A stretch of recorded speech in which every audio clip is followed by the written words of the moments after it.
The truth is this: no one is born insecure. You were trained to doubt yourself. Since childhood, you were taught to compare, to justify, to ask for permission, even to feel capable. And without realizing it, you grew up measuring your worth by what others thought of you. Every glance became a test, every silence a threat. You learned to hide your strength, to avoid making others uncomfortable, to fake calm, to avoid judgment, to silence your truth, to be accepted.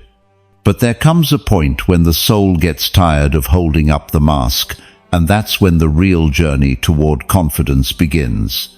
The journey of unlearning the insecurity you were taught.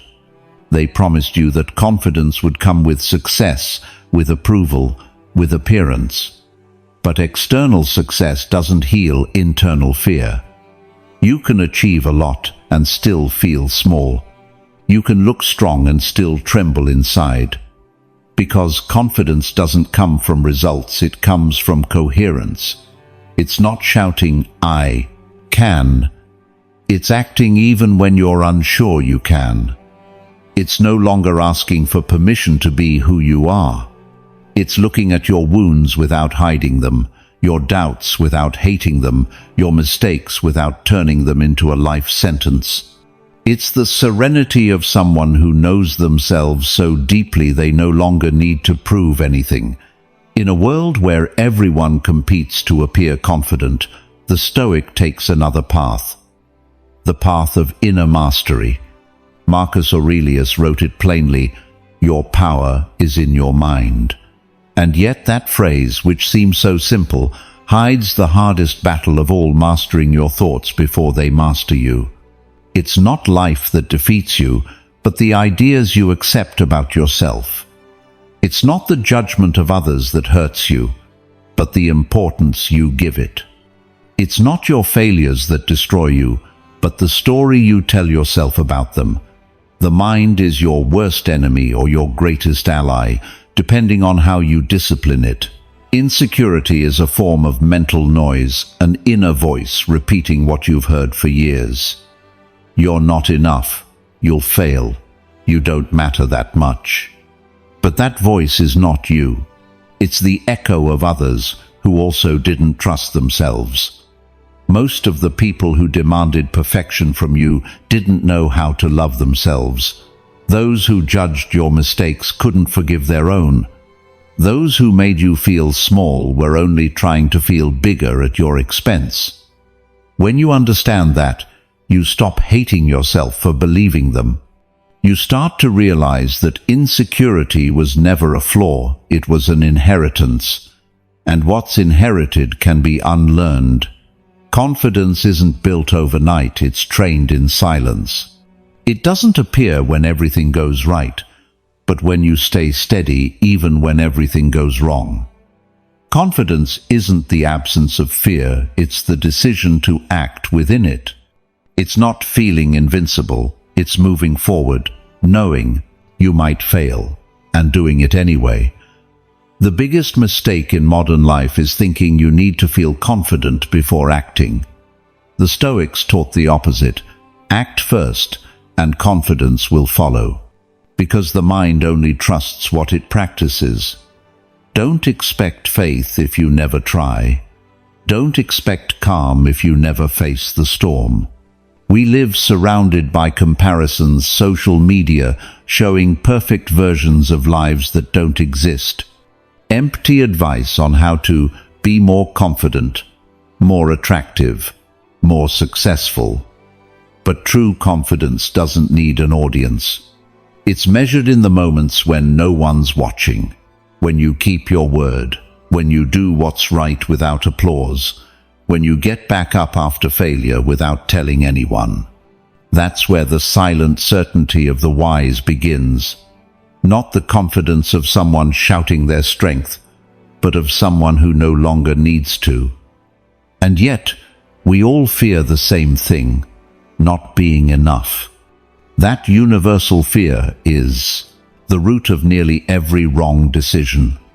Sometimes you buy things you don't need, work jobs that don't fulfill you, or stay with people who don't respect you, or because you're afraid to feel less. But the price of insecurity is always the same: losing yourself, losing your voice, your direction, your peace. The irony is that confidence doesn't come from adding more, it comes from letting go. Letting go of the need for approval, letting go of the obsession to understand everything, letting go of the idea that you must become someone else to deserve peace. The path to confidence isn't outward, it's inward. Epictetus put it precisely: no one can harm you without your consent. That includes opinions, rejection, and disdain. Everything loses its power when you stop reacting from ego. When you focus on acting according to reason, the noise of others fades away.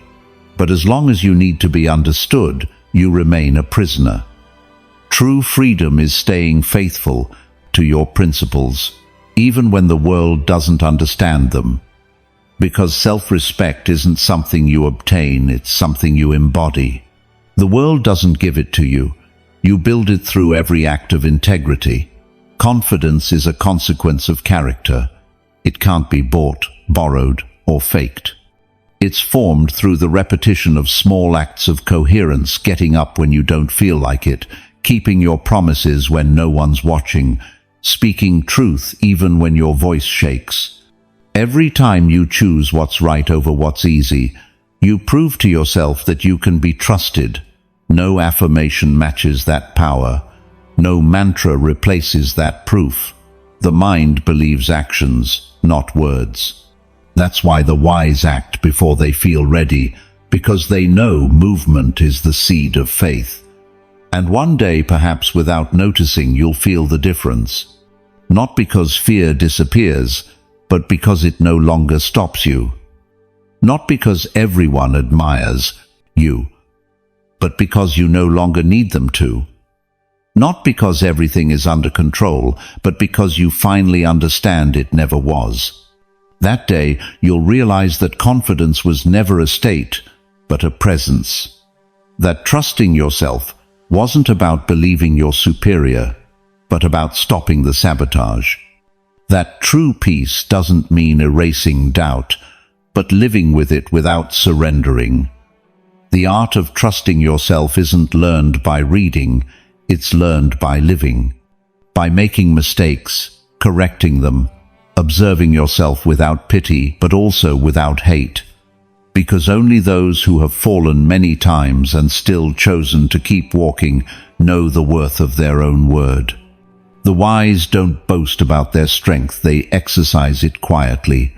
They don't flaunt their growth, they reveal it in their responses. They don't seek to be understood, they seek to understand. That's the kind of confidence that doesn't waver.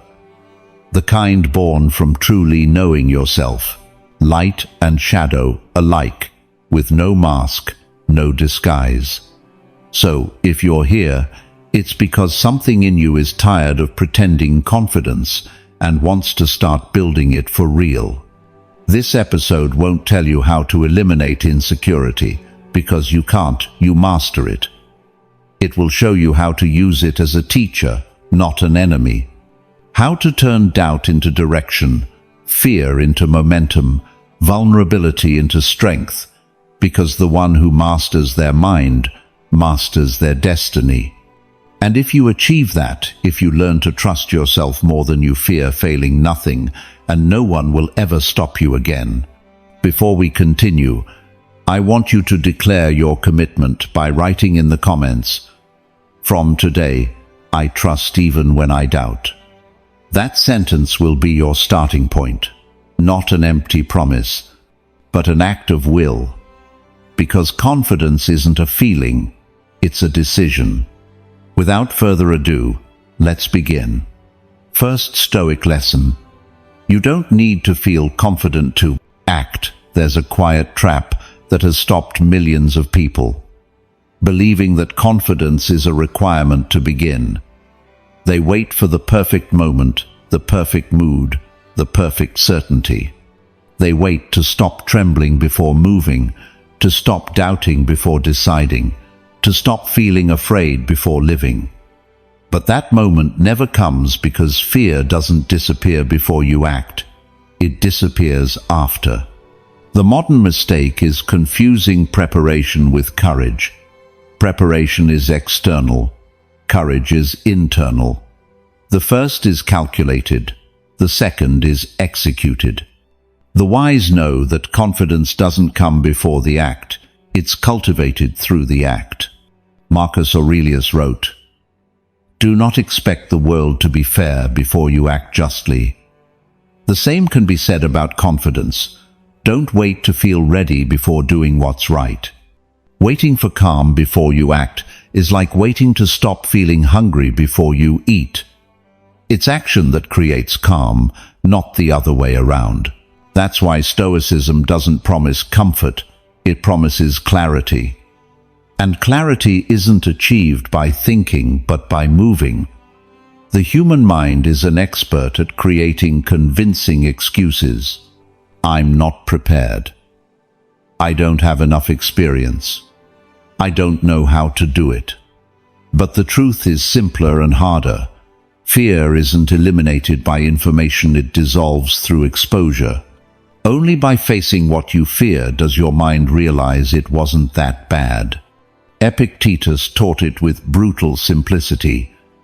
It's not the event itself that disturbs you, but the opinion you hold about it. Acting without feeling confident is precisely what changes that opinion. Imagine a door in front of you. Behind it lies everything you say you want. A new relationship, a project, a decision that could change your life. But between you and that door stands an invisible wall made of doubt. You think you need confidence to walk through it, when in truth, you only need to take one step. Because as soon as you cross, you realize the wall wasn't stone, it was smoke. That's what insecurity is. A dense illusion that seems solid until you move through it. The wise don't act because they feel no fear, they act because they've learned not to obey it. That difference changes destinies. Those who wait to feel ready remain trapped in thought. Those who act, even while doubting, discover their true power. Because every action reinforces the belief that you can. Every time you do something you feared, your mind records a new truth. I survived. And evidence matters more than any speech. Think about your own story. How many things have you accomplished without feeling ready? How many times did you move forward trembling, but still made it through? The mind quickly forgets victories and clings to mistakes. That's why the first step toward confidence isn't eliminating fear, it's remembering your own courage. If you're still here, you've already defeated insecurity thousands of times. You just don't see it because you're too busy waiting to feel better. Seneca said it with ruthless precision. It's not that we have little time, but that we waste much of it. The same is true of courage. It's not that you lack confidence, it's that you waste it waiting for a perfect feeling that doesn't exist. Confidence isn't something you feel, it's something you prove. It doesn't appear out of nowhere, it's built, brick by brick, choice by choice, mistake by mistake. Every action aligned with your purpose is a vote of trust in yourself. Acting before you feel ready doesn't mean being reckless. It means recognizing that fear is part of the process. That doubt isn't a sign of weakness, but of awareness. The impulsive act without thinking, the wise act despite thinking. Stoicism doesn't seek to eliminate emotion, it seeks to govern it. And governing it means saying, yes, I'm afraid, but I won't let fear decide for me. The mind needs evidence to believe.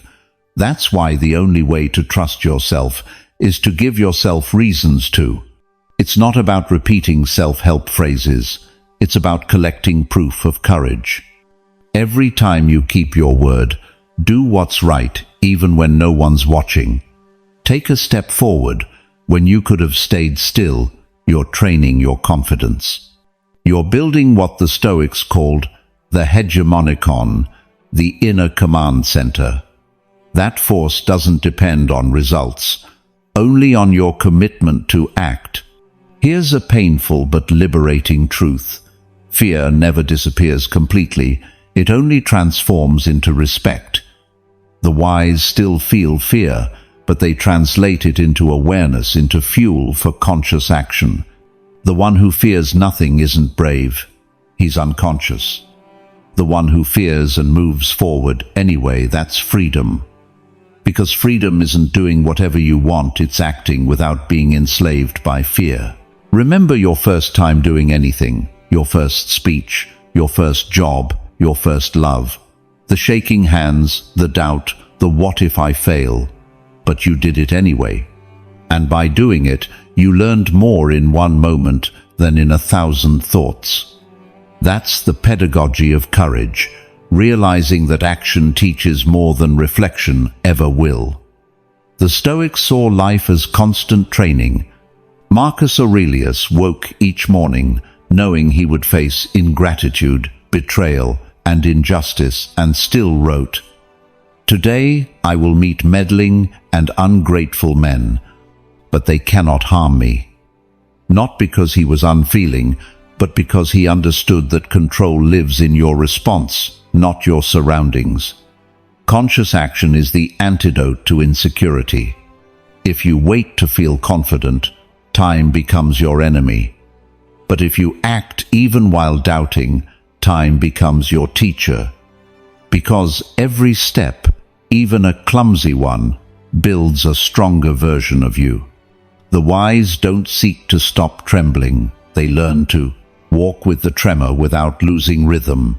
That's real confidence, moving in harmony with uncertainty without letting it carry you away. The most powerful act isn't shouting, "I can do it," but doing it in silence. It's keeping your promises when no one is watching. It's holding to your word, even when your voice shakes.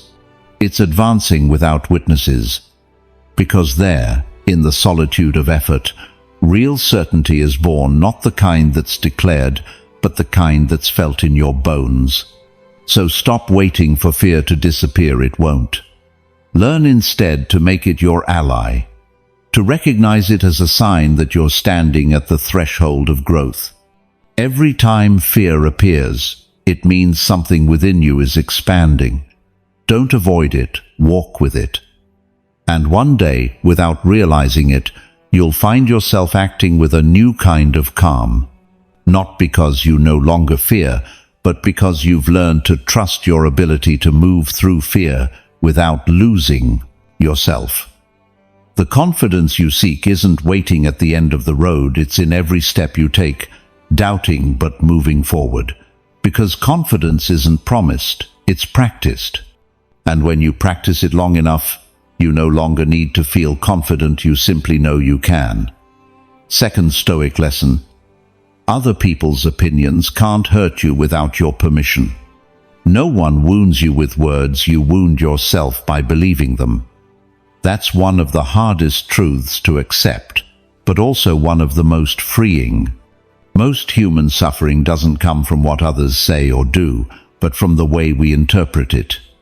What hurts isn't the comment, it's the story you build around it. It's not the other person's gesture, it's the importance you give it. Epictetus understood this 2,000 years ago, and yet we keep forgetting. Men are disturbed not by things, but by the opinions they form about things. Today, that teaching remains the key to inner freedom. We've been raised to live facing the judgment of others. As children, we learned that our worth depended on approval, the good grade, the teacher's smile, the applause of others. We grew up believing that to exist was to please, and when someone disapproves of us, we feel our identity crumble. But what truly collapses isn't your worth, it's the illusion that others were holding it up. In truth, the opinions of others are only mirrors. You decide whether to look into them or walk past. Whoever understands this stops living to please and begins living to be. Marcus Aurelius knew it. The opinion of others cannot touch you unless you open the door to it. How many times have you opened that door without realizing? How many times have you handed your emotions to someone who couldn't even manage their own? You let a single phrase steal your peace, a gesture make you doubt, an absence make you feel less.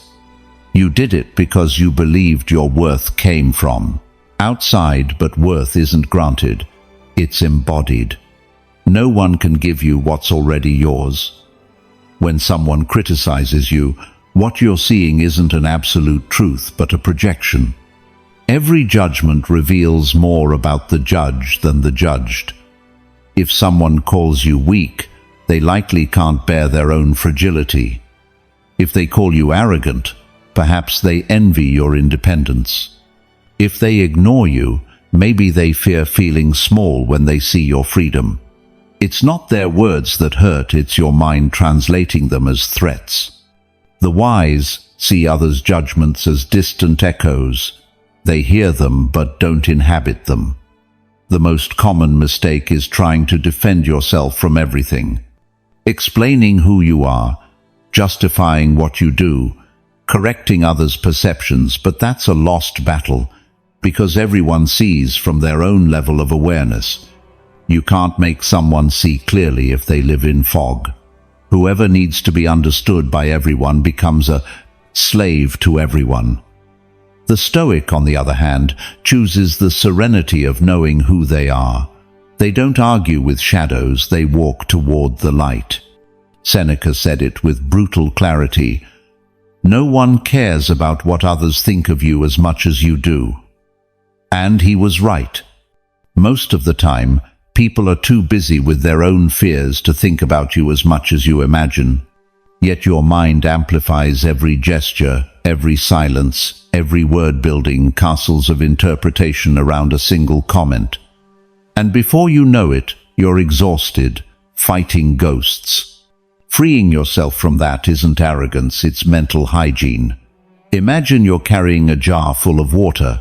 Each time someone gives an opinion about you and you react, you spill some. Every time you argue to defend your point, you lose more. Until one day, you're empty, drained of energy for what truly matters. The wise protect their water. They don't pour it out at every provocation. Not because they don't care, but because they know their peace is their most precious resource. Every time you choose not to react, you strengthen your mind. Every time you stay silent when you could argue, you regain power.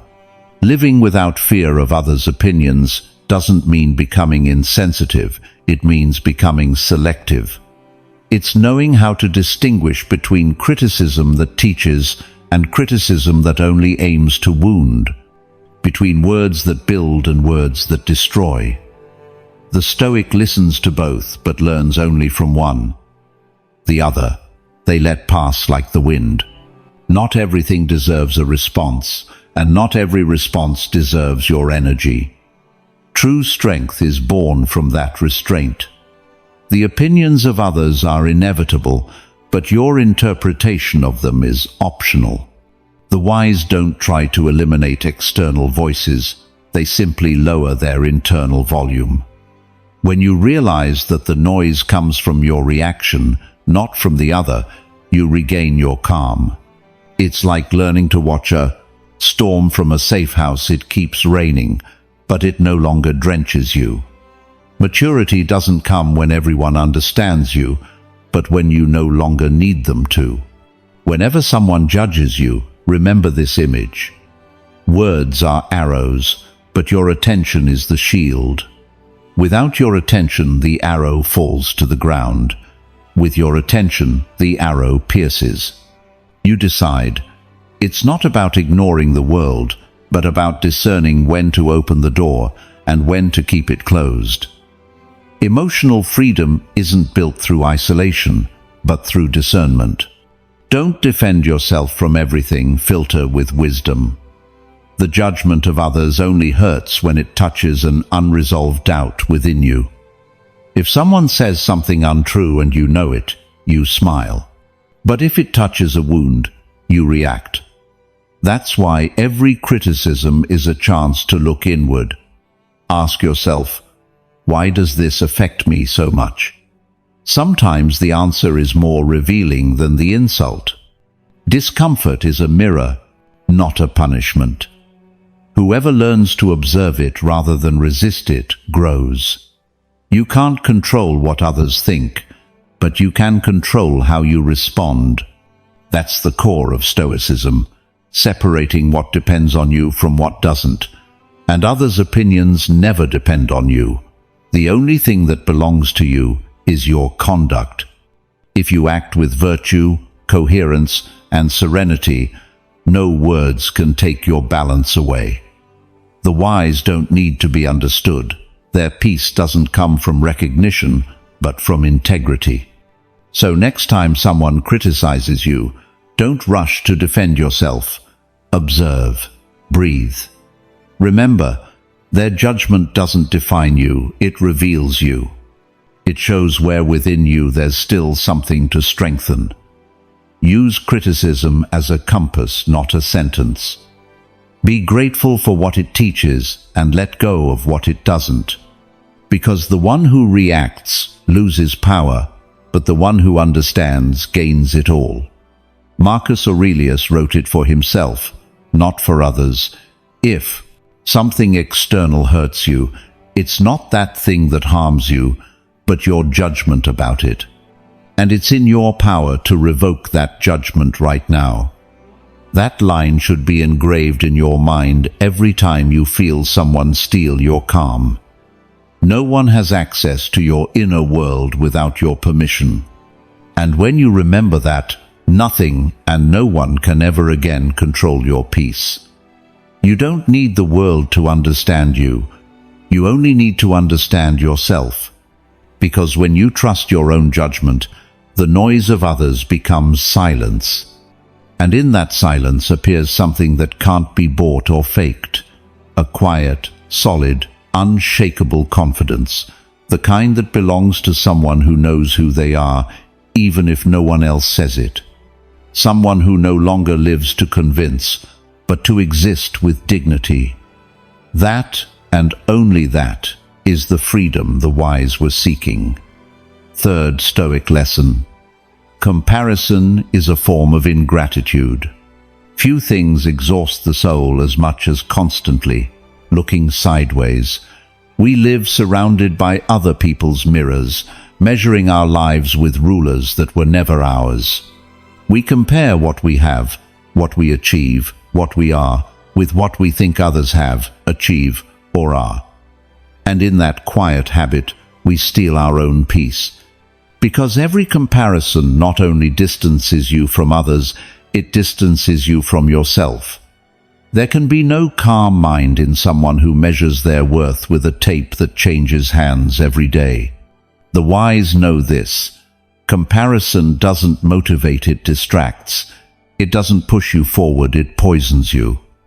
Marcus Aurelius wrote in his Meditations, "Do not be disturbed by what was not given to you. What belongs to you will come if you are ready to receive it." But we live in a culture that glorifies competition and disguises envy as ambition. We were taught that if someone else shines, you lose. That if another moves faster, you're behind. That if someone is admired, you are worth less. That's where comparison is born, not from a desire to improve, but from the fear of not being enough. And fear, when disguised as drive, destroys more than failure ever could. Comparison is ingratitude because it blinds your perspective. It makes you see what's missing and forget what's already there. It turns you into a judge of a story you don't know. You see another person's success but not their sleepless nights. You admire their calm but not their discipline. You envy their confidence but not the years of silence it took to rebuild it. Other lives are polished shop windows. Yours is a workshop in progress. The mistake is believing both can be measured with the same scale. The wise don't compare because they understand that every soul has its own rhythm of blossoming. When you look too much at others, you lose the thread of your own story. You start acting to keep up instead of to grow. Your decisions stop reflecting your essence and become strategies for validation. You stop enjoying your achievements because there will always be someone doing it better. And so, without realizing it, you enter a race with no finish line, one that no one wins. Because even if you catch up to the person you envy, another will appear ahead, and the cycle will continue. The mind that compares never rests, because its happiness depends on the movement of others. Epictetus explained it with brutal clarity. Do you wish to be invincible? Then fight no battles that do not depend on you. Comparison is exactly that, a fight you can never win because you're competing on someone else's field. You don't know their circumstances, resources, wounds, or motives. Your mind builds a partial story and then suffers trying to live up to it. Serenity begins when you stop running races that aren't yours. When you understand that your only legitimate rival is the person you were yesterday. Compare yourself to who you were yesterday. Are you wiser, more patient, more serene? That's the only comparison that builds you. Because it doesn't seek approval, it seeks evolution. It doesn't come from ego, but from a commitment to virtue. Real progress doesn't need spectators. You feel it in your mind when you react differently, in your heart when you forgive faster, in your soul when you stop needing so much. It's a silent, invisible, but deep growth. And once you grasp that, other people's lives stop being a metric, they become inspiration. Comparison, moreover, is an ego trap. The ego doesn't seek to learn, it seeks to stand out. It needs to feel above someone to feel worthy. But the wise don't aim to be superior, they aim to be useful. They don't need to win, they need to serve. They don't compete with others, they cooperate. Because they understand that another person's light doesn't dim their own, it reflects it. Only a peaceful mind can admire without envy. And to admire without envy is a form of gratitude, recognizing beauty in others without feeling lack in yourself. Seneca taught it with relentless elegance. No man is happy who depends on comparison with another. That line hides an uncomfortable truth. As long as you measure your worth against someone else's success, you'll remain indebted to your own story. There will always be someone younger, stronger, wiser, more admired. But no one will ever be you. No one will have your unique mix of gifts, wounds, and lessons. No one can live your path with the same depth. That uniqueness is your greatest wealth, even if you forget it while trying to blend in. When you stop comparing, something unexpected happens. Your mind relaxes. It no longer needs to justify every step or fear being left behind. You begin to enjoy what you do for its own sake, not for who's watching. You regain the ability to be present, to work with purpose, to live without rush. Peace of mind doesn't come from achieving more, but from releasing the need to prove yourself. Every time you choose admiration over competition, your soul expands. Every time you're grateful for what you already have, your abundance multiplies. Stoicism teaches that happiness doesn't depend on comparison, but on virtue. Virtue means inner excellence, not outer superiority. It's the art of doing the best you can with what you have.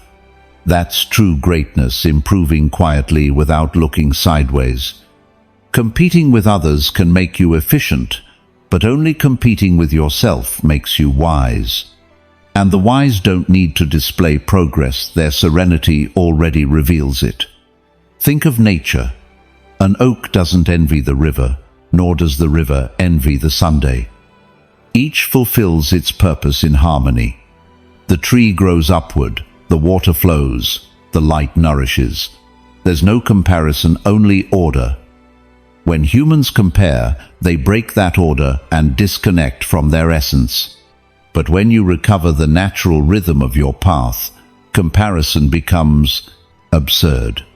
You're part of the whole, and your pace has meaning even when you don't understand it.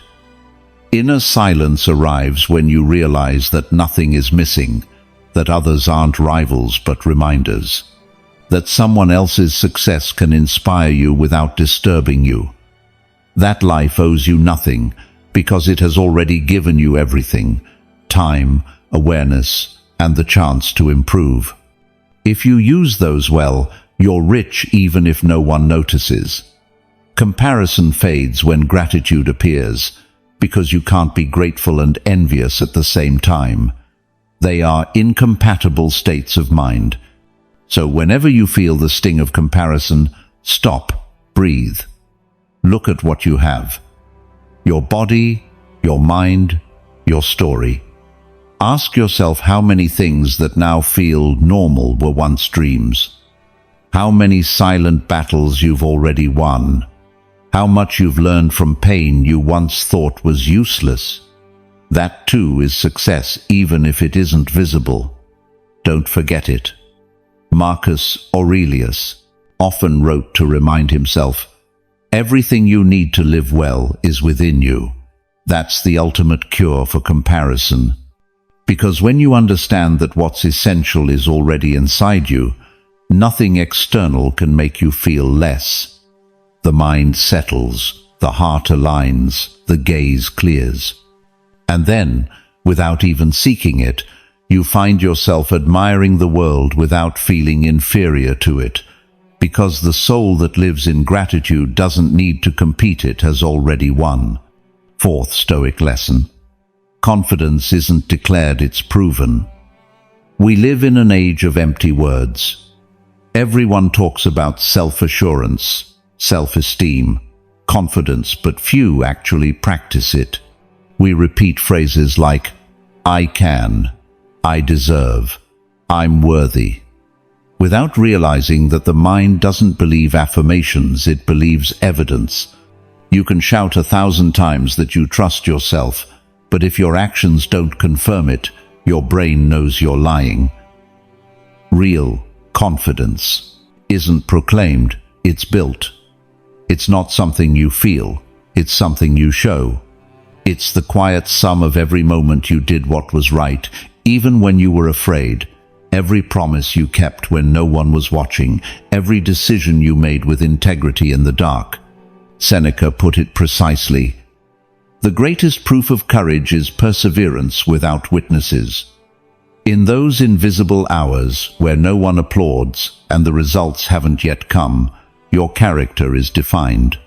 Confidence doesn't grow from approval, but from integrity. Not from what you say, but from what you do when no one can judge you. The human mind learns through repetition, and every act consistent with your values is another brick in the inner fortress we call confidence. What makes you strong isn't motivation, it's discipline. Motivation depends on mood. Discipline depends on purpose. And purpose is the compass of the wise. If you only act when you feel secure, your mind learns that fear is in charge. But if you act even while doubting, your mind learns that you are in charge. That difference, invisible to others, completely changes how you interact with the world. The wise don't need to convince themselves they can. They prove it every day through their actions. People think confidence is an emotion, but it's a consequence. It's not cultivated by thinking, but by doing. It doesn't appear in comfort, but in adversity. Every time you face something hard without giving up, you're quietly telling yourself, "I can trust me." It's a message that isn't spoken, it's felt. And once enough evidence accumulates, The mind stops doubting you.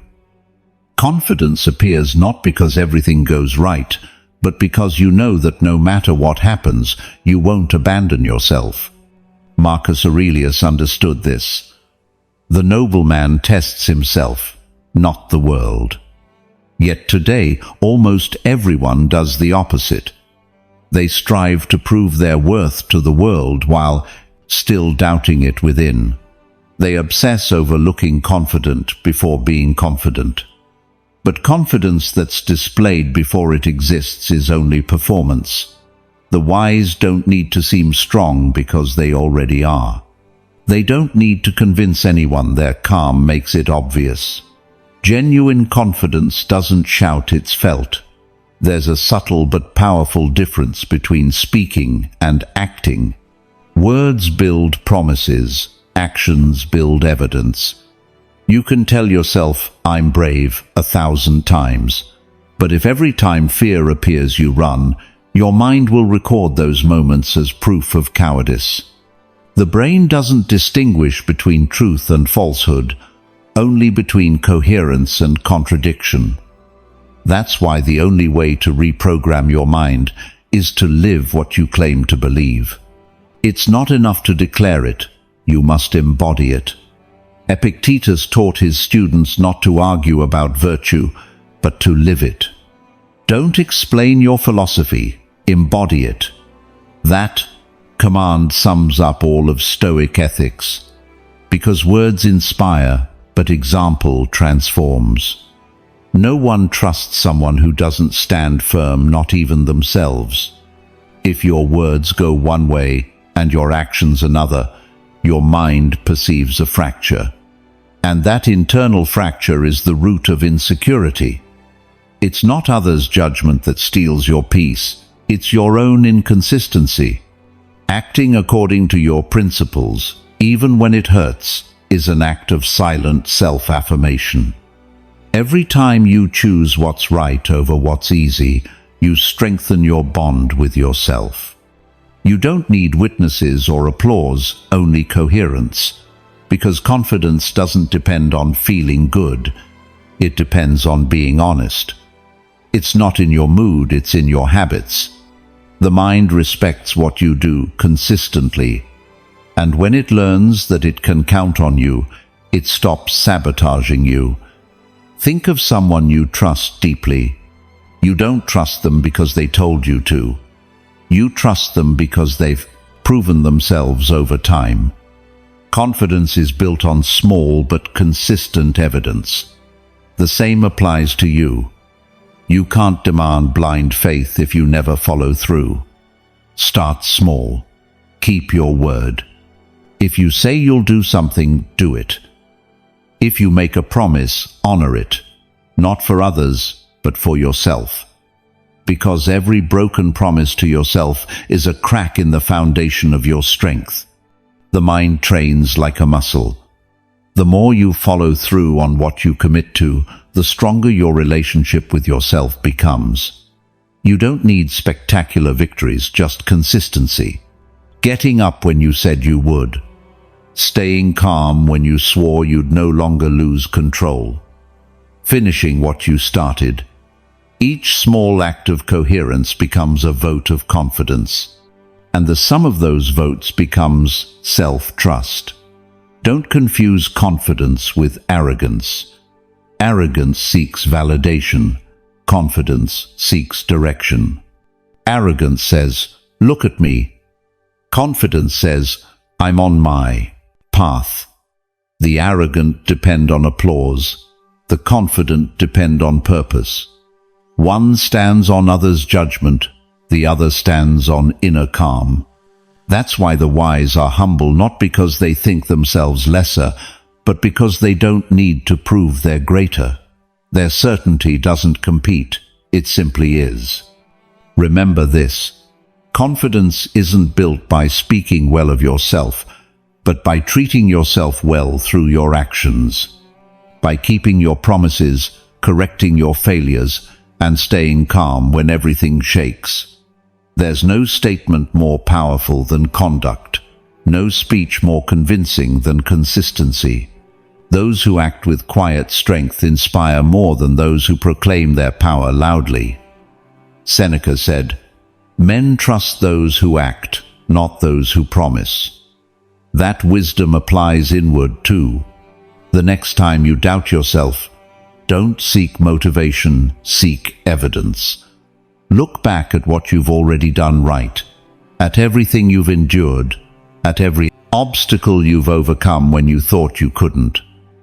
That list is worth more than any motivational quote. It's your personal proof of strength. So stop repeating empty phrases. Do what's right again and again.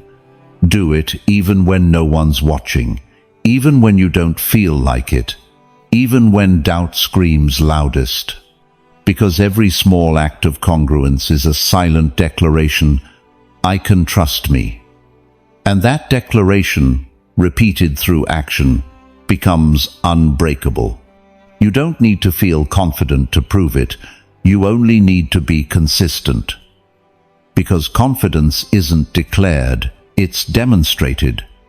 And those who live that way don't need to convince anyone their very presence already does.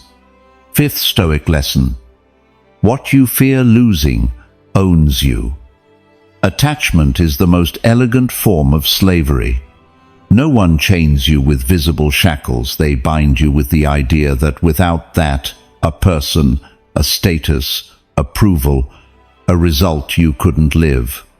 You're told that love means needing, that success means clinging, that happiness depends on keeping.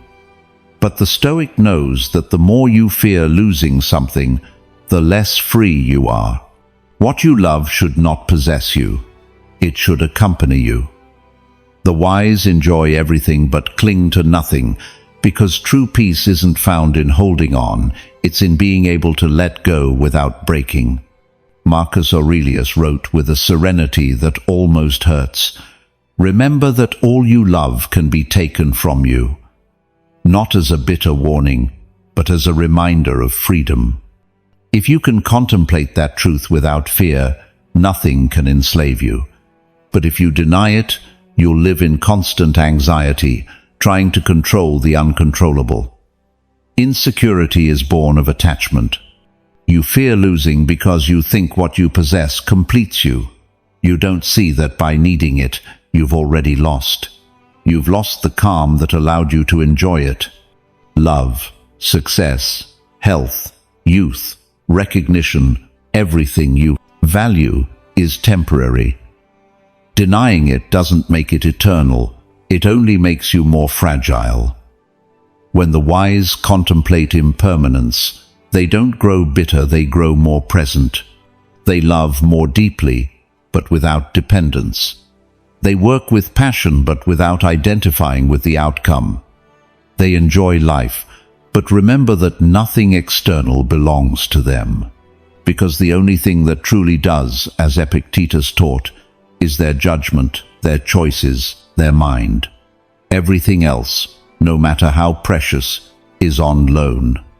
Attachment is a form of fear disguised as love. You want to keep what gives you pleasure, what makes you feel worthy, what validates you. But in doing so, you begin to live in surveillance. You measure every gesture, fear every change, interpret every silence as a threat. The fear of losing poisons, the experience of having. You end up enjoying neither. The wise, on the other hand, love from freedom. Not because they don't care, but because they understand that nothing can truly belong to them, not even the love they give. Attachment isn't measured by intensity, but by dependence. You can love deeply without being enslaved by what you love. Love that demands guarantees ceases to be love and becomes a contract. The desire for absolute security destroys peace because life, by nature, is uncertain. Self-trust and inner serenity are the only possessions that endure any loss. When you cultivate them, you no longer fear what leaves because you know you'll never be empty, your strength remains. Think of all the times fear of loss made you betray yourself. You stayed silent to avoid conflict. You pretended to please. You accepted the unacceptable out of fear of abandonment. But what you feared losing was your reflection, not your essence. Because no one can take away who you are, only what you represent to others. That distinction is everything. The wise live without adornments. They know that if stripped of everything, they still remain themselves. Their worth doesn't lie in what they keep, but in what they hold within. Epictetus taught to practice loss before it arrived. When you kiss your child, remember that he is mortal. It wasn't cruelty, it was preparation. If you remember that nothing is eternal, you'll love without anxiety. You won't cling to the result, but to the act. You won't love to possess, but to share. That practice doesn't make you cold, it makes you free. Because by accepting the finiteness of things, you become more present, more grateful, more aware. You stop expecting guarantees, and for the first time you truly enjoy. Attachment also disguises itself as responsibility. You think you must control everything, others' emotions, the course of your life, the opinions of those who watch you. But that illusion of control keeps you tense. The wise let go of the urge to dominate and focus on self-mastery. They don't control outcomes, they control effort. They don't control the love they receive, they refine the purity of the love they give. So when things change, and they always do, they don't collapse, they adapt. Because their stability doesn't depend on the world, but on their mind. Marcus Aurelius meditated each night on loss, not as an exercise in sadness, but in gratitude. He remembered that each day was a loan, not a right. That life is savored more when you stop taking it for granted. This practice, memento mori, remember, you will die, isn't pessimism, it's wisdom. It reminds you that what is fleeting is what gives everything its value. That love is precious precisely because it can be lost. That trust deepens because it can be broken. That life is beautiful because it doesn't repeat. The fear of losing arises when you forget who you were before you had.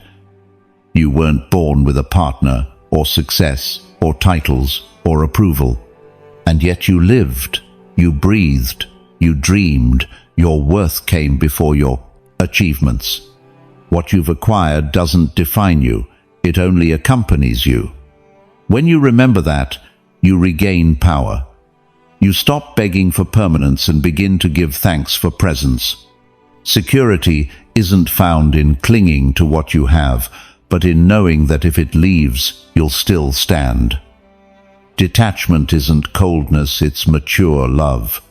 It doesn't reject beauty. It beholds it without trying to trap it. It's being able to look at a rose without fearing its decay, because you understand that its fragility is part of its charm. Those who love with detachment don't suffer less, they suffer better. They know how to cry without guilt, let go without resentment, remember without enslaving themselves. That is the highest freedom. To feel everything without losing yourself in anything. The modern world glorifies accumulation of things, experiences, people. But the soul only grows lighter when it learns to let go. Everything you fear losing owns a little more of you. Everything you accept to release gives you back a piece of peace. Voluntary renunciation isn't defeat, it's mastery. You don't need to isolate yourself or renounce love. You just need to change how you live it. Love without dependence, enjoy without fear, work without obsession. That balance is the core of Stoicism. Seneca put it simply, he who fears to lose has already lost. And he was right, because fear anticipates loss and makes it real in your mind. You live with the anguish of what might happen, forgetting to live what is happening. But when you release fear, everything changes. You can enjoy without anxiety, love without fear, act without the need for control. Freedom doesn't lie in having more, but in needing less. So look within, honestly. Ask yourself, what things own me without my realizing it? What parts of myself do I lose out of fear of losing something external? When you find those answers, don't rush to destroy them. Simply acknowledge them. Awareness itself is an act of liberation. Detachment isn't forced, it's cultivated. It begins with a simple idea. I can love without depending. I can enjoy without clinging. I can live without fear of losing. And when that idea becomes a habit, when you understand that what leaves was never truly yours, you become invincible. Because nothing external can possess the one who already belongs to himself. Sixth Stoic lesson. The past doesn't define your worth, it defines your experience. The past weighs only as much as you choose to carry it. Many live dragging guilt, wounds, and choices that no longer exist, as if invisible chains were tied to their souls. They believe that what they did, what they lost, or what was done to them determines who they are today. But the Stoic knows the past isn't a sentence, it's a school. Who you were doesn't condemn you, it teaches you. The only true defeat is failing to learn from what you've lived. Marcus Aurelius put it plainly, don't waste time arguing about what a good man should be. Be one. The wise don't dwell on what was, they act on what can still be. Your past can't touch you unless you keep reliving it. Memories hurt not because of what they contain, but because of how you interpret them. Every time you remember a mistake with guilt instead of understanding, you reinforce a wound that was already healing. You become a prisoner of a memory that exists only in your mind. The past is an echo. It keeps sounding only as long as you keep listening. But if you learn to observe it calmly, without resistance or drama, its noise fades. What remains isn't pain, it's wisdom. Seneca wrote, "To err is human. To persist in error is diabolical." That phrase doesn't call for punishment, it calls for awakening. We all fail, fall, and choose wrongly at times. But mistakes aren't enemies, they're instructions. Only the one who stumbled truly knows the terrain. The problem is that we confuse repentance with learning. We get stuck in remorse, replaying what we did wrong, instead of asking what we could do better. The wise look at their past with curiosity, not shame. They study it like a sacred text filled with lessons that reveal themselves only to those who face them with serenity. The past doesn't diminish your worth, it gives you context. Every wound is a page written in blood, but also in truth. You've survived things you once thought impossible. You've healed pains you once thought eternal. You've rebuilt your life on ruins that seemed final. And yet, you doubt yourself. You don't see that every fall made you stronger. Every loss refined your character. Every mistake brought you closer to clarity. The Stoic isn't defined by victories, but by how they respond to defeats. Virtue isn't measured in success, but in endurance. Epictetus taught that life isn't about what happens to you, but what you do with it. The past has no power over you because it already happened, but your thoughts about it do. Each time you relive a painful scene, you become a hostage of the memory. And the irony is that the pain of the past no longer exists, only the act of remembering does. So letting go doesn't mean forgetting, it means ceasing to fight what can't be changed. Forgiveness toward others and yourself isn't weakness, it's emotional intelligence. You forgive not because they deserve peace, but because you do. Some turn their past into an identity. I'm like this because I was hurt. I don't trust because they betrayed me. I can't because I failed before. But the wise understand that the past isn't a justification, it's a reference. You can use it as an excuse to stop, or as a map to move forward. What happened to you doesn't define your essence, it reveals your wounds. And wounds aren't marks of weakness, they're marks of history. Proof that you once fought, learned, and survived. No one with scars is broken. They've simply lived more deeply. Marcus Aurelius often wrote to remind himself that every sunrise was a chance to begin again. Each day is a new life. The past, by contrast, is ash. You can't rekindle a flame by blowing on what's already burned out. You can only light a new one. That's why the wise don't ask, "Why did it happen?" but, "What did it teach me?" In that shift, guilt transforms into purpose. What once hurt becomes a teacher. And the soul, once chained to what was, rises above it with dignity. Forgiving yourself is one of the most radical acts in Stoicism. Not because it excuses your errors, but because it allows you to use them for growth.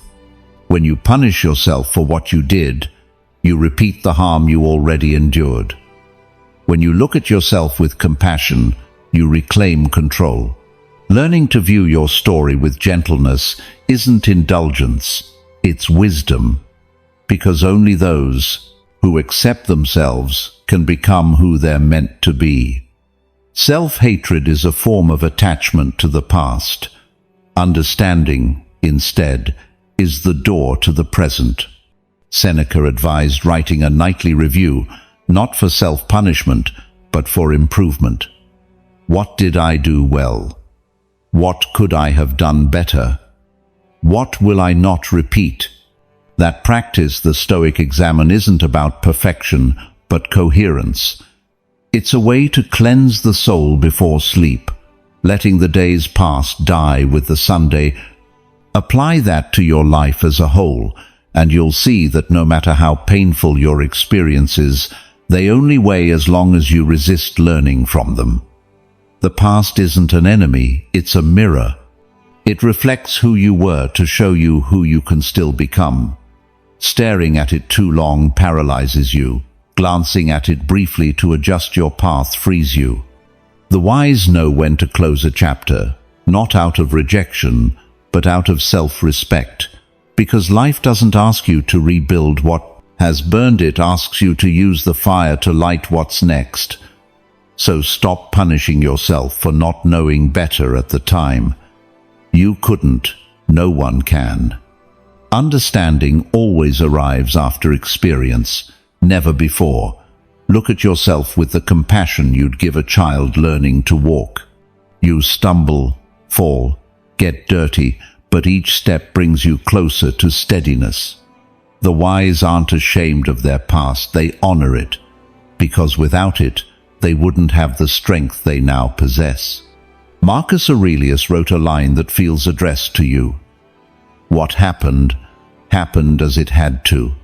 If you look closely, you'll see it couldn't have been otherwise. That acceptance isn't resignation, it's peace. It doesn't deny pain, it transcends it. And when you reach that point, the past stops being a burden and becomes a foundation. You no longer carry it above you, you carry it within you. Not as weight, but as root. The past doesn't define your worth, it defines your experience. What makes you valuable isn't a perfect life, but surviving an imperfect one without giving up. If you're still here, breathing, listening, trying to understand, you've already won more battles than you realize. What you've lived didn't limit you, it trained you. What hurt you refined you. And the day you truly understand that, you'll feel something no external success can offer. the quiet relief of knowing that everything you were brought you exactly where you were meant to be. Seventh Stoic lesson: the mind is strengthened by discomfort. The human soul is not forged in comfort, but in friction. Everything that makes you strong first unsettles you. Growth does not happen in pleasure, but in resistance. Yet modern society has taught us to flee from all discomfort to avoid silence, effort, waiting, solitude. We seek distraction at the first sign of unease. We change conversations, partners, goals, and purposes just to avoid facing the passes, void. However, the Stoic understands that the void is not an enemy, it is the gym of the soul. Discomfort doesn't destroy, it polishes. What hurts at first ends up strengthening you if you learn to endure it calmly. Marcus Aurelius wrote in his Meditations, "Fire tests gold, adversity tests man." Pain, doubt, fatigue, they are not punishments but training. But our minds, conditioned by constant pleasure-seeking, interpret any obstacle as a sign of failure. We crave smooth roads, quick results, instant rewards. When something gets difficult, we quit. Yet discomfort does not mean you are on the wrong path. It means you are leaving the territory of the familiar. It is the border between who you were and who you can become. Only those who cross it discover their true strength. Think of a muscle. If you never challenge it, it atrophies. If you push it too far, it tears. The art lies in balance, enough tension to grow, enough rest to endure. The mind works the same way. Every time you face difficulty without fleeing, you train it.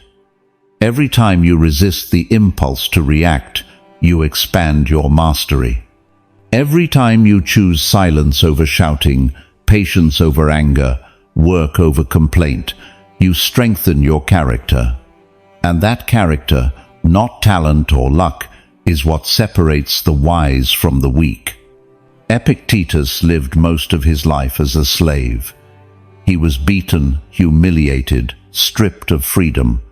Yet from that experience came an immortal lesson.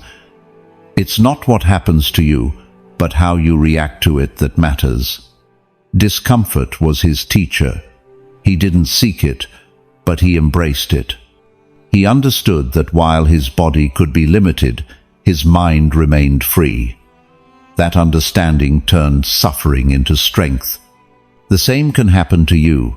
Every hard experience can be either a prison or a classroom, depending on your attitude toward it. The problem isn't pain itself, it's resistance to pain. Discomfort alone doesn't destroy you. Denial does. When something unsettles you and you reject it, you magnify it. You turn it into a threat. But when you observe it calmly, it loses its power. The mind that can remain still inside discomfort without running discovers a kind of strength that can't be learned in peace. It's the power of inner mastery. And that mastery is the beginning of all freedom. Prolonged comfort dulls the spirit. It kills creativity, weakens judgment, extinguishes passion. Discomfort, on the other hand, awakens you. It forces you to question, adapt, and find new paths. Every challenge holds a lesson revealed only to those who stay. If you flee, you repeat. If you face it, you transcend. That's why Stoics did not try to avoid trials, they sought to use them.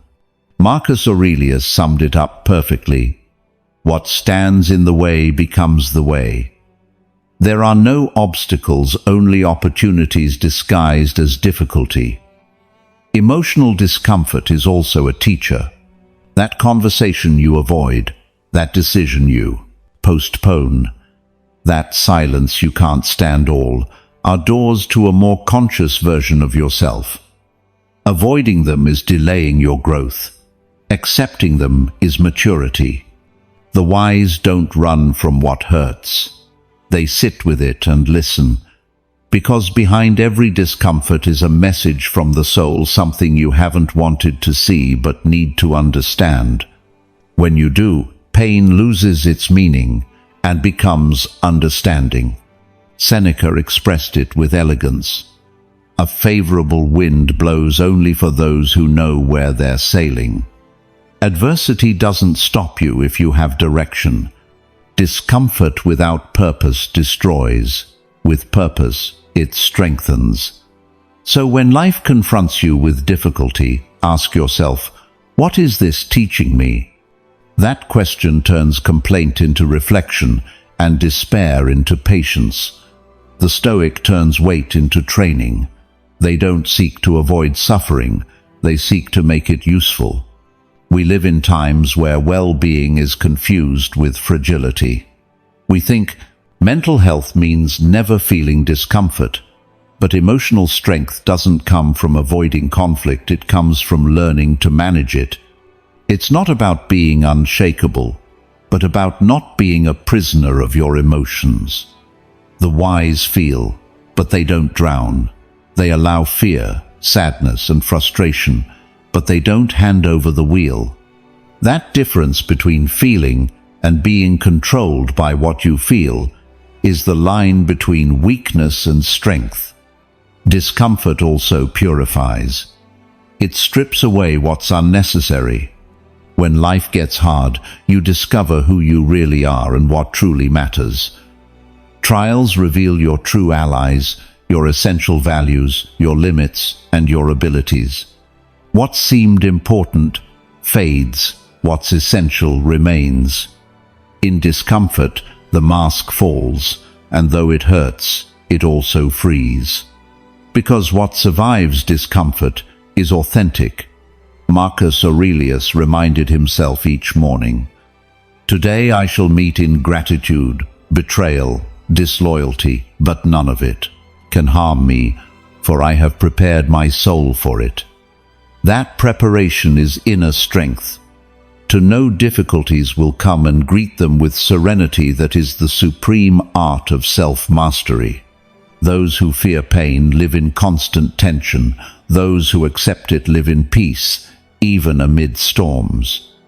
You cannot avoid discomfort, but you can decide how it transforms you. You can let it harden your heart or sharpen your mind. You can use it to justify your bitterness or to build your wisdom. Everything depends on the attitude you bring to it. The wise choose to grow, because they understand that what hurts today becomes understanding tomorrow. What weighs today becomes strength tomorrow. So don't rush to silence every discomfort. Sit with it. Breathe within it. Ask yourself which part of you is being called to mature. And when the answer comes, because it always comes, you'll realize discomfort wasn't punishment, it was training. It was life showing you where your soul still needed tempering. The mind is strengthened by discomfort, just as steel is strengthened by fire. It burns, bends, hurts, but when it cools, it's firmer, brighter, more useful. That's how character is forged. Not with words or affirmations, but with serene resistance. Don't flee what unsettles you. Embrace it consciously. Because right there, at that exact point of friction where life challenges you, is where the soul stops being fragile and becomes wisdom. 8th Stoic lesson. Be your own witness, not your judge. Most people live inside an invisible courtroom, where the judge, the accused, and the executioner are the same voice, their own. They judge themselves for what they feel, blame themselves for what they think, and punish themselves for what they haven't achieved. And they do it with a harshness they would never use against anyone else.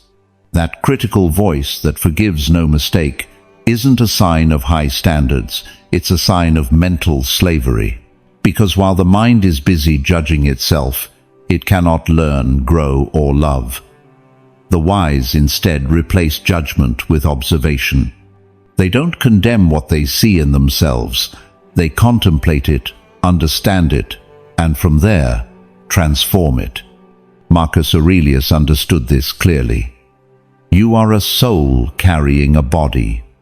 Not a judge, not a list of flaws, not a sum of mistakes, a soul that experiences, learns, stumbles, and rises. But we were taught to look inward with disdain. We learned that making mistakes is shameful, that feeling fear is weakness, that having doubts is moral failure. Thus, our inner dialogue became a battlefield. And the worst part is that we began to mistake that critical voice for conscience. But constant self-criticism is not awareness, it's psychological violence. Epictetus warned, "Never say to yourself things more cruel than you would hear from your enemies." And yet, we do it every day. We insult ourselves in silence for not being perfect, for not having reacted better, for not having foreseen the outcome. We reproach our past with a severity that doesn't repair it, only erodes. And in that dynamic, we lose trust in ourselves. Because no one can trust someone who judges them constantly. If your mind is a courtroom, your soul will hide from you. The wise know this. That's why instead of judging themselves, they observe. Instead of condemning, they understand. Being your own witness means looking at your thoughts and emotions the way you would look at the sky. The clouds pass, the sky remains. You are the sky, not the clouds. Emotions change, you stay. Ideas come and go, your awareness observes them. That space between what you feel and the one who observes it is inner freedom. That's where calm begins. Because when you learn to watch without identifying with everything that arises, mental chaos stops ruling you. You don't need to fight every thought. You just need to recognize that none of them define you. Internal judgment comes from the wounded ego that wants to control everything. It wants to correct, to dominate, and when it can't, it punishes. But the soul doesn't transform through punishment. It transforms through understanding. You can't correct what you don't understand, and you can't understand what you only condemn. Observation isn't justification, it's clarity. The wise don't say, "I'm a mess." They ask, "Why did I react that way?" That subtle difference changes destinies. Because self-compassion isn't indulgence, it's emotional intelligence. Seneca put it beautifully. No wind is favorable to the one who doesn't know where he's going.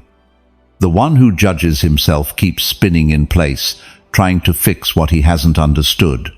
The one who observes himself finds direction. Observation creates distance, and that distance is power. If you can look at your anger without becoming it, you're already mastering it. If you can notice your fear without running, you're already understanding it. If you can see your sadness without judging it, you're already healing. The observing mind is the eye of the wise. It sees without rejecting. Practicing the role of witness is an act of humility. It means admitting that you don't know everything about yourself, but you're willing to learn. Every difficult emotion, every uncomfortable thought is a doorway to self-knowledge. Judgment closes it. Observation opens it. If instead of saying, "I shouldn't feel this," you ask, "What is this teaching me?" your mind changes frequency. You move from punishment to learning, from guilt to growth. That's the alchemy of the soul, turning noise into understanding.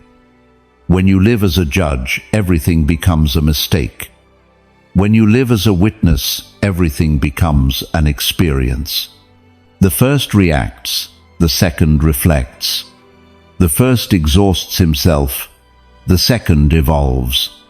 And the most beautiful thing is that by observing yourself without judgment, you begin to do the same with others. You stop demanding perfection. You stop taking everything as offense. You stop fighting what can't be changed. Self-control begins with self-observation, not repression. Marcus Aurelius wrote to himself in one of his darkest moments, "Do not curse yourself for your weaknesses. Use them as material for virtue." That phrase captures the heart of Stoicism. Your flaws are not enemies. They are raw material for growth. Patience is trained through anger, courage through fear, temperance through passion. If you repress them, you never learn to master them. If you observe them, they transform. Being your own witness means practicing serenity toward yourself. It means saying, "Yes, I failed, but I'm still here." It means recognizing that you don't have to be perfect to deserve respect, that your worth doesn't depend on flawlessness, but on your willingness to keep learning. When you achieve that, your mind stops being an enemy and becomes an ally. Inner silence arrives not because you stop thinking, but because your thoughts no longer wound you.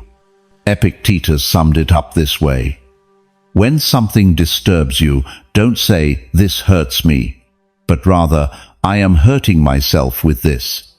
And there's no greater liberation than understanding that, because it means you have the power to stop the damage the moment you choose to observe it.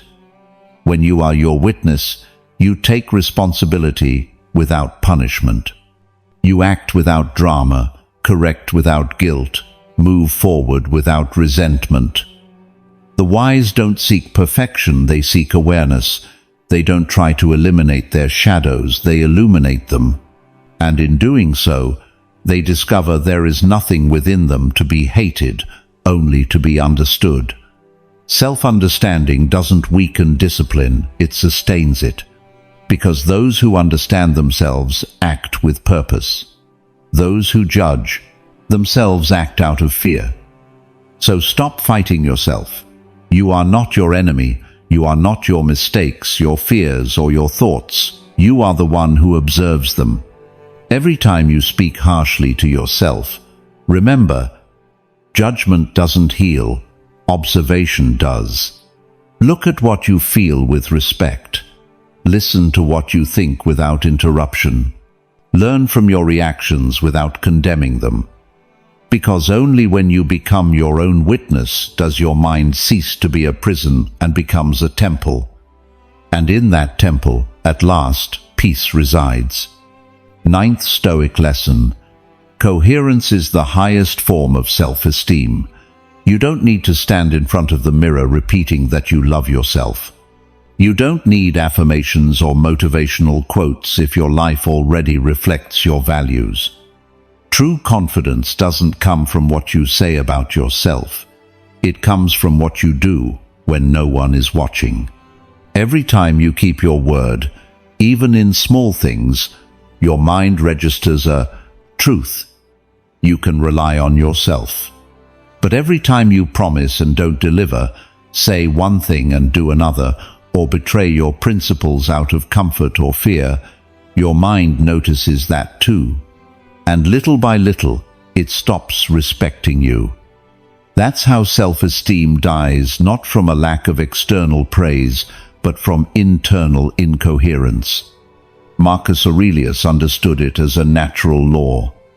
The best revenge is not to be like the one who harmed you. That phrase contains the essence of coherence.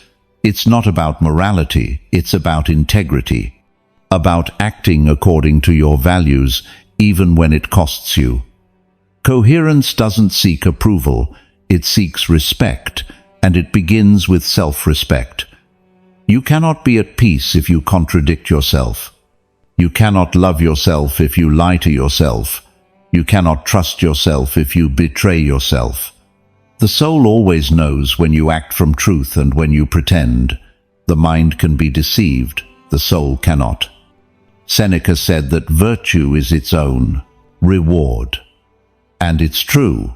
When you act with coherence, you don't need external validation. Serenity comes on its own. The mind stops splitting between what you think and what you do. There's no inner war because your actions reflect your convictions. But when you live in contradiction, the internal noise becomes unbearable. You say you want peace, but you behave in ways that destroy it. You say you value honesty, but you lie to yourself. You say you respect your body, but you neglect it.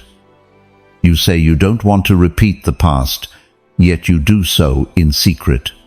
Every inconsistency is a crack in your self-trust. Epictetus said it plainly, "Show me your deeds, not your words." The wise are not defined by speeches, but by discipline. They may feel fear, doubt, or exhaustion, but they never betray their essence. Coherence doesn't demand perfection, it demands presence. It requires the courage to ask yourself, am I acting like the person I want to become? If the answer is no, don't punish yourself, adjust. That's the Stoics' daily practice, to realign without drama or guilt. There is no destiny more noble than living in alignment with your own truth. Incoherence, on the other hand, destroys you quietly. It hides behind excuses. I don't have time. I'm not ready. I'll do it later. But the mind knows their lies. And with every lie, your self-respect erodes a little more. The body may keep going, the mind may justify, but the soul feels it. It knows you've chosen what's easy over what's right. And when that happens too often, self-esteem fades not from failure, but from self-deception. Coherence gives you a strength that praise can't. Because when you live with integrity, even failure has dignity. You can look back without shame. You can sleep peacefully.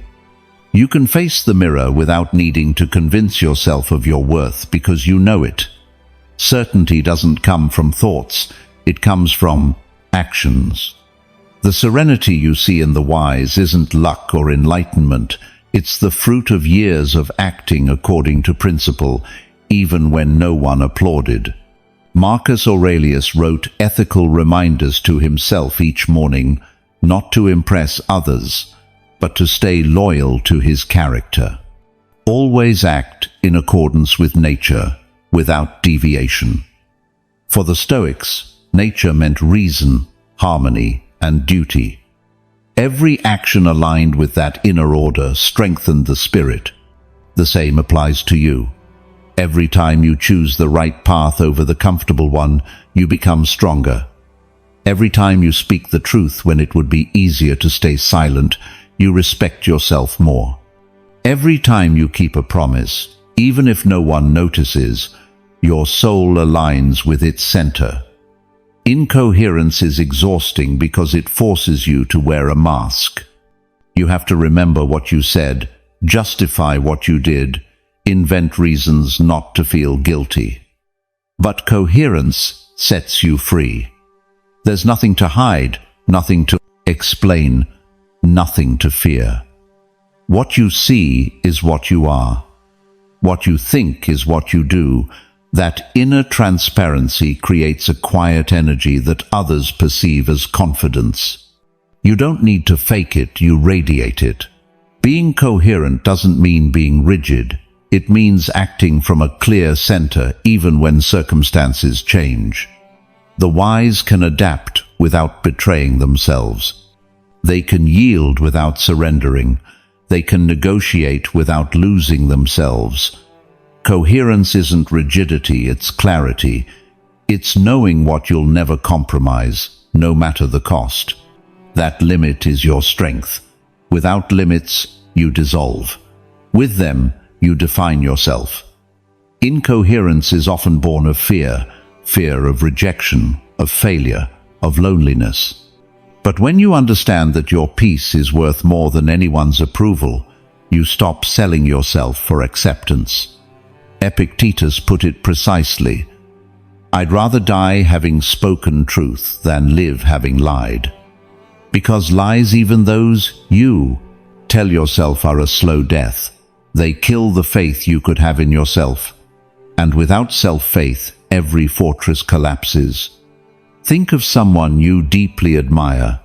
You don't respect them because they're perfect, but because they're coherent, because they keep their word, because they don't change their face with convenience, because you can predict their behavior even if you don't always like it. That predictability is integrity, and the most important part, you can become that person for yourself. Be the kind of human you would respect. That is the Stoic goal, to live in such a way that, if the gods were watching your soul, you would have nothing to hide. Seneca warned that inner hypocrisy is the root of all suffering. Men live against their own principles, and thus are never satisfied. It's the simplest and most forgotten truth. You don't need more books, quotes, or theories. You just need to act according to what you already know is right. There's no wisdom without coherence, no confidence without practice, no self-love without self-respect. Coherence isn't proclaimed, it's demonstrated. Not through grand gestures, but through small acts. Waking up when you said you would, telling the truth when it would be easier to lie, keeping a promise even when it no longer benefits you. Those invisible choices build unbreakable self-esteem. Because your mind learns that it can trust you. And once you trust yourself, everything else becomes possible. Coherence is the quietest form of power. You don't need to defend or convince. Your behavior speaks for you. And in that silence, peace is born. Because true self-esteem isn't something you feel, it's something you prove. And when your actions align with your essence, when your life reflects your truth, there's no doubt left. You respect yourself. You stand firm. You belong to yourself. And in that coherence, you discover the highest freedom, the freedom of being exactly who you say you are. 10th Stoic lesson. Don't wait for confidence, cultivate character. Most people wait to feel secure before they act. They wait for the perfect moment, for external validation, for the inner sense of readiness. But that moment never comes. Because confidence doesn't appear before movement, it comes after. It's the result, not the cause. It's not built by repeating, "I can," but by proving it through action. And that proof requires character. Epictetus taught it bluntly. Do you wish to be invincible? Then fight for nothing outside your control. Character is precisely that, an anchor amid uncertainty. It doesn't avoid fear, it moves through it. It doesn't eliminate doubt, it masters it. It doesn't wait to feel good before acting, it acts until it feels worthy. Marcus Aurelius wrote, "Do what's required of you, even if you tremble." That's the purest definition of character. It's not courage without fear, it's action in spite of it. Confidence isn't found in emotion, it's built in conduct. Every time you do what you said you would, your mind gathers evidence. Every time you choose discipline over laziness, temperance over impulse, duty over comfort, your spirit hardens and refines itself. It's not about feeling capable, it's about being capable. And that difference changes everything.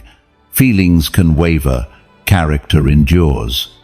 Modern society confuses confidence with self-esteem, and self-esteem with complacency. We were taught that security comes from believing in yourself, but no one explained that belief without action is fantasy. The wise don't repeat affirmations, they show results. They don't chase motivation, they honor commitment. Because they know self-respect isn't built with words, but with coherence. Confidence isn't something you feel, it's something you earn.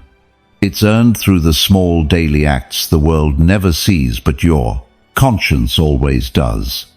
Seneca said, "Fortune tests the brave." And those tests aren't punishment, they're training. Every difficulty is an opportunity to exercise your character. If you avoid discomfort, you weaken. If you embrace it with calm, you strengthen. Character is like steel, it's forged in fire. And that fire is your challenges, your losses, your doubts. Don't fear pressure, fear mediocrity. Because the mind that runs from effort grows fragile, but the one that faces it becomes its own refuge. Character isn't inherited, it's chosen. Every day, through every decision. In how you speak, how you keep your word, how you face what you cannot change. Having character doesn't mean being harsh, it means being steady. It's not about imposing, it's about staying grounded. Strength isn't shouting louder, it's keeping calm while everything burns. True confidence is born when you prove you need nothing external to hold you up. Not praise, not applause, not approval. The wise lean on no one's judgment because their stability comes from within. Epictetus reminded us, "No one can harm you without your consent. If your peace depends on the world, you'll live in constant war. But if your peace depends on your character, nothing can disturb you." That's the highest freedom, not needing anything to change in order to remain serene. Those who develop character don't fear solitude because they know how to accompany themselves. They don't fear failure because they understand that each fall strengthens the will. They don't fear judgment because their behavior has already been approved by their conscience. Character is cultivated in the unseen, in the decisions you make when no one's looking, in the moment you rise when you could have stayed in bed, in the no you say when it would be easier to please, in the enough you declare when someone crosses your limits. Those small victories forge a quiet strength that later feels like confidence, not because fear disappears, but because you know you can face it. And then, instead of waiting to feel ready, you simply act. Marcus Aurelius faced wars, betrayals, and illness, yet he never lost serenity. Not because he was fearless, but because his character was stronger than his emotions. He wrote, "The noble man stands firm even when all around him falls." That image captures the power of character. When you have it, chaos doesn't sweep you away, it tests you. The wise don't wish for an easy life. They seek to become capable of any life. And that ability isn't improvised, it's trained. Emotional confidence is volatile, but character is permanent. You can wake up insecure and still act with integrity. You can feel fear and still keep your word.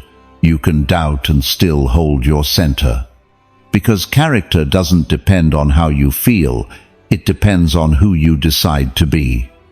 That repeated decision becomes identity. And once you know who you are, nothing external can unbalance you. The wise don't say, "I believe in myself." They say, "I know who I am." Seneca warned, "He who depends on the approval of others becomes a slave." That's why character liberates. It makes you unshakable in the face of others' opinions. You no longer need to prove anything because your actions already speak. You no longer crave recognition because your conscience already grants it. Confidence without character is vanity. Character without confidence is serenity. And serenity, in Stoicism, is the highest triumph of the soul.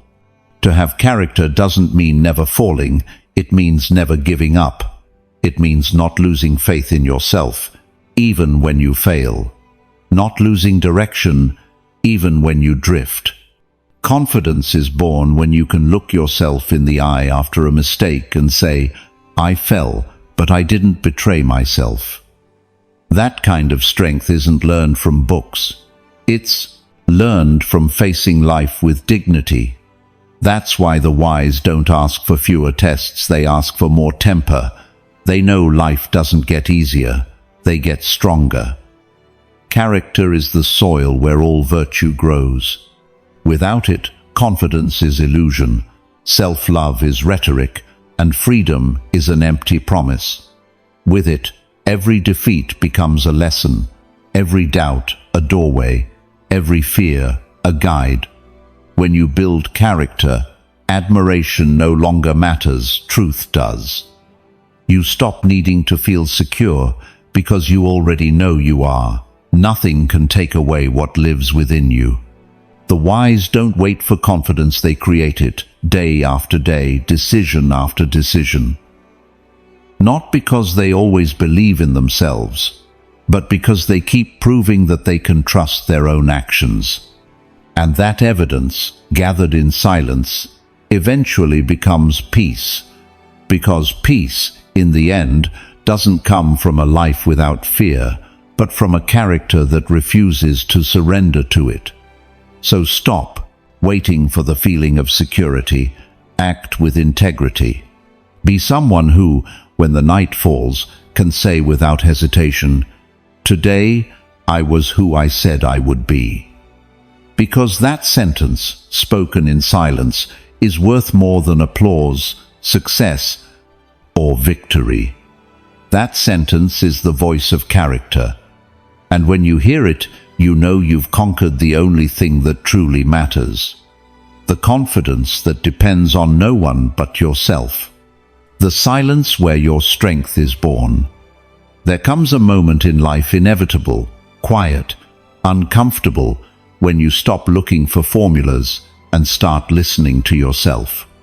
A point where everything that once worked stops making sense. The motivational speeches, the praise, the masks, even the ideas that used to make you feel safe.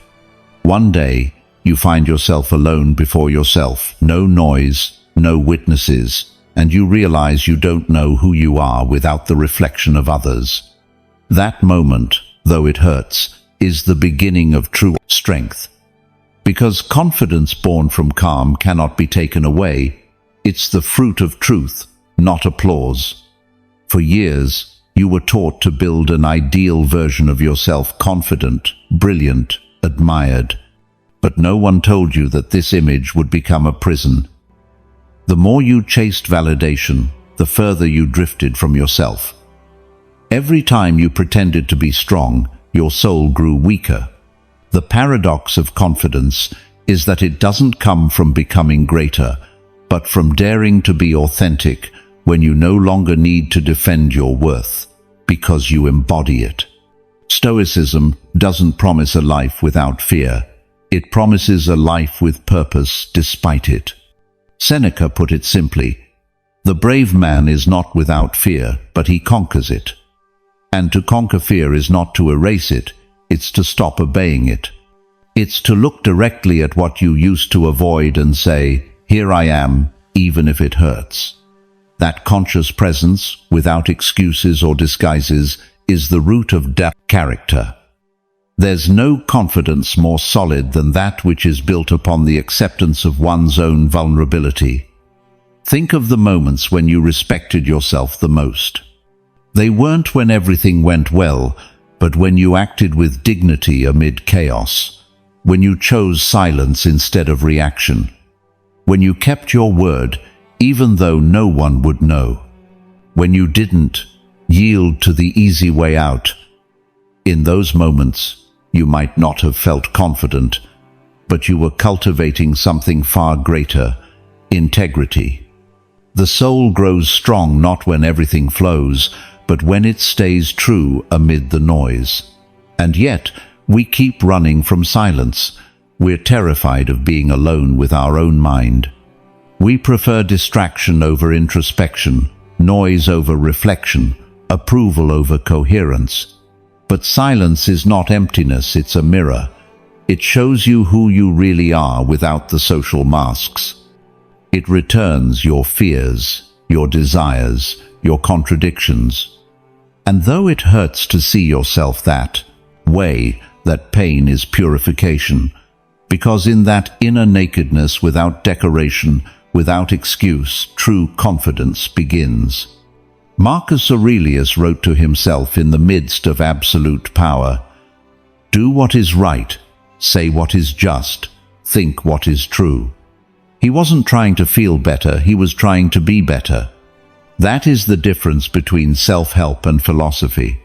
The former wants to soothe the symptom, the latter seeks to transform the root. Stoicism doesn't want you to feel powerful, it wants you to be powerful. And the power of the wise lies not in mastering others, but in mastering themselves.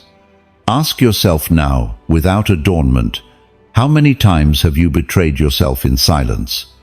How many times have you swallowed what you needed to say, or pretended to feel what you didn't, out of fear of rejection? How many times have you sought approval, knowing it would cost you peace? Those small renunciations, added together, erode your spirit. But they can also mark the beginning, because each one of them can become its opposite, an opportunity to rebuild yourself through coherence. The next time you doubt yourself, don't seek motivation, seek evidence. Remember the days when you acted with courage without feeling ready, the times you spoke the truth knowing it would hurt, the moments you chose calm when everything pushed you toward chaos. That is your proof of confidence. It isn't in books or words, it's in your story. The mind needs that reminder, because insecurity doesn't come from what you lack, but from what you forget. There is a calm that only comes after losing yourself. A serenity that is born when there's nothing left to prove. When you understand you don't have to win every argument, please everyone, or shine all the time. When you realize that true strength isn't found in noise, but in stillness, in being able to sit with yourself without needing to escape. That stillness isn't emptiness, it's freedom. The awareness that you no longer need anything external to confirm that you are well. The wise do not seek to feel secure, they seek to be true, because they know truth can hurt but never corrupt, while self-deception can comfort but always corrodes. Confidence born from self-deception is fragile. Confidence born from honesty is eternal. And that honesty begins with you. Ask yourself, am I being the person I admire? Am I living as someone I myself would trust? If the answer is no, don't punish yourself, begin today.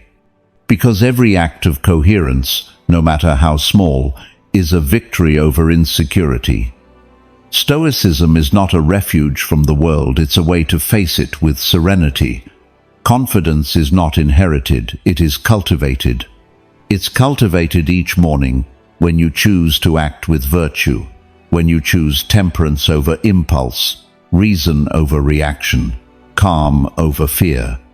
And if you fall, you rise not to pretend strength, but to honor your process. Because the forest is rude, one who rises with humility, even while wounded, is stronger than the one who has never fallen. So, breathe.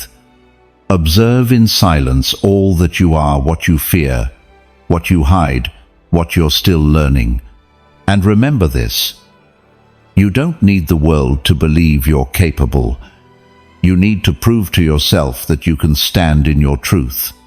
When you do, when your life stops being an attempt to please and becomes an expression of coherence, you'll discover the purest form of confidence, the kind that isn't shouted but felt. Because true strength isn't found in the noise of certainty, but in the silence of those who no longer need to fake it. And that silence, that instant when you finally trust yourself without conditions, will be the moment everything changes. When fear becomes purpose and uncertainty becomes peace. If something inside you stirred as you heard these words, don't ignore it. Follow it.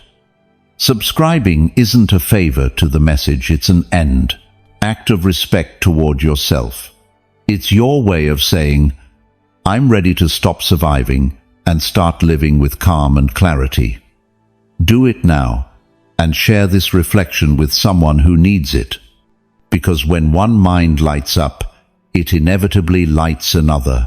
Your voice is essential here. Every reflection strengthens and elevates our community, reflecting the true value of each individual and contributing to our shared Stoic identity.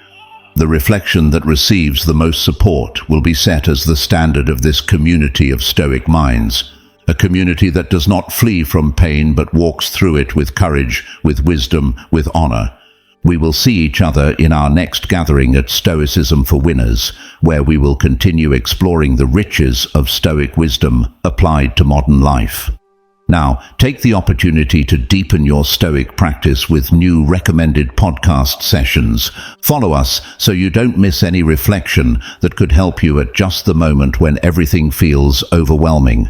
Every Monday, Wednesday, and Friday, we publish episodes designed to accompany you when life feels heavy, when it's hard to stay calm, when you need a word to remind you who you are. Not following us is to risk missing exactly that lesson that could bring back the peace you have been seeking. Until we meet again, remember, you are the sole owner of your perception, the creator of your peace, and the warrior of your own battle. This is the legacy of Stoicism, the art of being invincible.